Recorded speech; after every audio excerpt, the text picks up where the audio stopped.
Oh, let's find out, class, what happens to Despero when he was called into the Mouse Council meeting. So we're starting with chapter 9, the right question.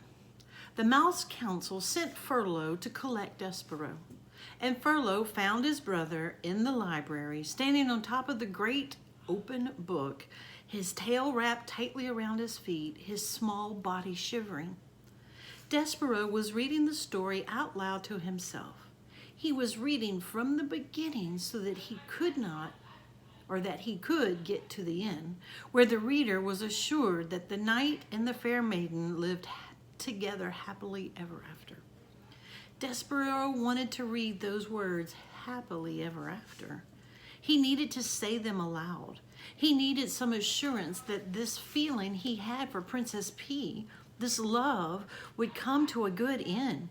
And so he was reading the story as if it were a spell, and the words of it spoken aloud could make magic happen. "See here," said Furlough out loud to himself. He looked at his brother and then looked away. "This is just the kind of thing I'm talking about. This is exactly the kind of thing. What's he doing here, for cripe's sake? He's not eating paper. He's talking to the paper. It's wrong, wrong, wrong." "Hey," he said to Despero. Despero kept reading. "Hey," shouted Furlough. "Despero, the Mouse Council wants you." "Pardon?" said Despero. He looked up at the book from the book. "The Mouse Council has called you to sit with them." "Me?" "Yes, you." "I'm busy right now," said Despero, and he bent his head again to open the book. Furlough sighed. "Geez," he said, "cripes, nothing makes sense to this guy, nothing. I was right to turn him in. He's sick." Furlough crawled up the chair leg and then hopped onto the book. He sat next to Despero. He tapped him on the head once, then twice. "Hey," he said, "the Mouse Council isn't asking, they're telling. They're commanding. You have to come with me right now." Despero turned to Furlough and he says, "Do you know what love is?" he said. "Huh? Love?" Furlough shook his head. "You're asking the wrong question," he said. "The question should be asking is why the Mouse Council wants to see you." "There is somebody who loves me," said Despero, "and I love her, and that is the only thing that matters to me." Somebody who loves you, somebody who you love. What difference does that make? What matters is that you're in a lot of trouble with the Mouse Council. "Her name," said Despero, "is P." "What?" "The person who loves me, her name is P." "Cripes," said Furlough, "you're missing the whole point of everything here. You're missing the point of being a mouse. You're missing the point of being called to sit with the Mouse Council. You've got to come with me. It's the law. You've been called." Despero sighed. He reached out and touched the words "fair maiden" in the book. He traced them with one paw, and then he put his paw to his mouth. "Cripes," said Furlough, "you're making a fool of yourself. Let's go." "I honor you," whispered Despero. "I honor you." And then, reader, he followed Furlough over the book, down the chair leg, and across the library floor to the waiting Mouse Council.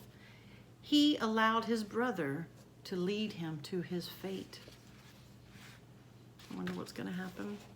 We're going to stop right there so we can read chapter 10 tomorrow. But I feel so sorry for him, don't you? I feel sorry that he feels alone and that the only person that loves him is this human being.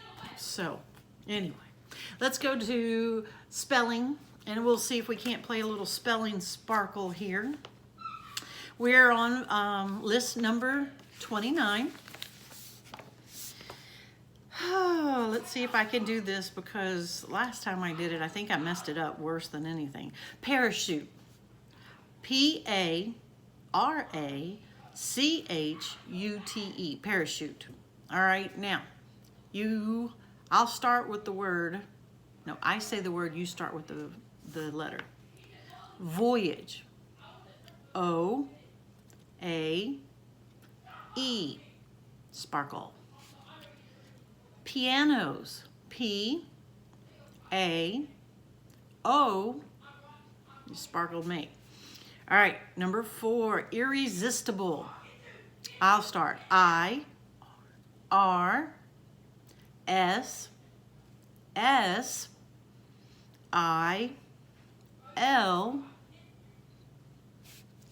Irresistible. You sparkled me again. All right, number 5, citrus. C-T-U.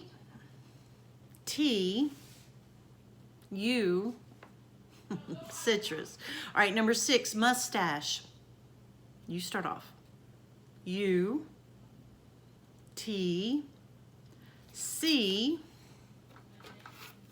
Mustache. And I must sparkle you. Ha. Number 7, scheme. S-H-M.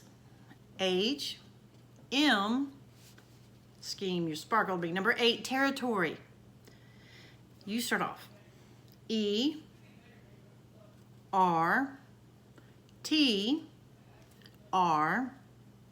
Territory. Machinery. M-C-I-E-Y.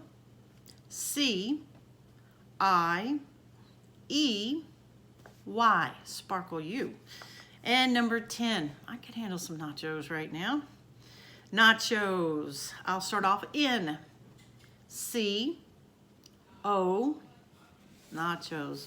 Okay, now you think of the word. I'm going to read the definition and you just think of the word. No word bank. Let's just see if you can do it. To try hard. If you're trying hard, you are endeavor. Exactly. To show something proudly or boastfully. You're kind of full of yourself. Pride, bragging. What's the word? Flaunt. You're exactly right. Flaunt. All right, what about of little importance? It means so nothing. Yes, it's trivial. All right, what about the rules of good health? How about you need to make certain that you are using good hygiene, especially during this quarantine time. And last one, to suggest. To mean something without necessarily saying so. Yes, it means to imply. Very good. I'm excited that we're going to finish week 2. We have a day off for Good Friday, and that I'm excited for. We'll take this spelling test on Thursday during our Zoom meeting, and that meeting will also be recorded. So if you can't get on Zoom, then you can follow on Facebook and then have your parents email me a picture.